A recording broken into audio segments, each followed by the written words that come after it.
आज मेरी तबीयत ठीक नहीं है, हम कल बात करेंगे। मैंने हाँ बोला और फोन रख के सो गया। रात के 2 बजे अचानक से मेरी आंख खुली। न जाने कैसे उसका नंबर मिला दिया। उसका नंबर दूसरी लाइन पर मसरूफ था। 5 मिनट बाद मुझे वापस कॉल आई। उसकी छोटी बहन बोली कि मोबाइल मेरे पास है और आप ही सो रही हैं। अगले दिन सुबह से शाम हो गई लेकिन उसने मुझसे राब्ता नहीं किया। मैंने दोबारा से कॉल की और देखा तो फिर से नंबर मसरूफ मिला आ रहा था। 1 मिनट बाद कॉल बैक आई और उसने मुझे कहा कि मैं कज़न से बात कर रही थी।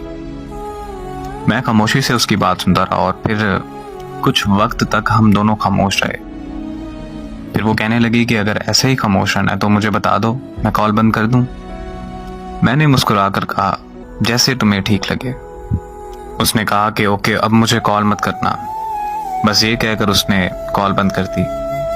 मैंने कुछ देर बाद उसे फिर कॉल कर दी। इस बार फिर से उसका नंबर मसरूफ आ रहा था।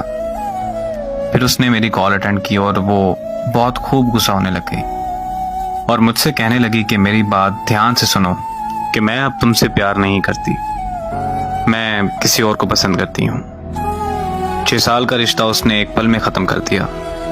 मैंने उससे पूछा कि आखिर कौन है वो लड़का। वो मुझसे कहने लगी तुम होते कौन हो मेरी लाइफ में इंटरफेयर करने वाले।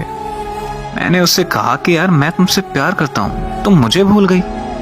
इतने में उसको किसी और की कॉल आई और उसने मेरी कॉल कट किए बगैर उसकी कॉल रिसीव कर ली। मैंने कॉल कट नहीं की। कुछ देर बाद उसने कॉन्फ्रेंस कॉल ले ली। कॉन्फ्रेंस कॉल में लड़का बोला कि हाँ भाई, तुम्हें क्या मसला है। तो मैंने कहा कि तुम होते कौन हो मुझसे ये पूछने वाले। तो वो मुझे कहने लगा कि ओ यार कॉल कट करो और सो जाओ। तो साथ में ही वो बोली कि नहीं जान, ये ऐसे बात नहीं मानेगा, आप इस पागल को इग्नोर करें और मुझसे बात करें।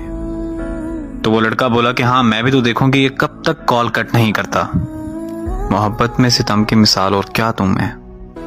मैंने अपने महबूब को किसी और के साथ रोमांस करते देखा है। वो वक्त गुजरता गया और मैंने बहुत मुश्किल से खुद को संभाला। 3 साल बाद मुझे एक रॉन्ग नंबर से कॉल आई। मैं कॉल अटेंड करते ही उसकी आवाज पहचान गया। वो बोली कि कैसे हो तुम। मैंने उसे कहा कि तुम काम की बात करो बस। तो कहने लगी कि तुम मुझसे अभी तक नाराज हो। मैं खामोश रहा और फिर पूछा उसने कि तुमने शादी कर ली। तो मैंने पूछा कि तुमने कर ली। तो वो बोली कि लोग जिस्म चाहते हैं, शादी कहाँ करते हैं लोग। बात यह है कि जिससे आप मोहब्बत करते हैं उससे कभी मोहब्बत खत्म नहीं होती, लेकिन इस तरह करने से आपकी जिंदगी में उस शख्स का वजूद चला जाता है।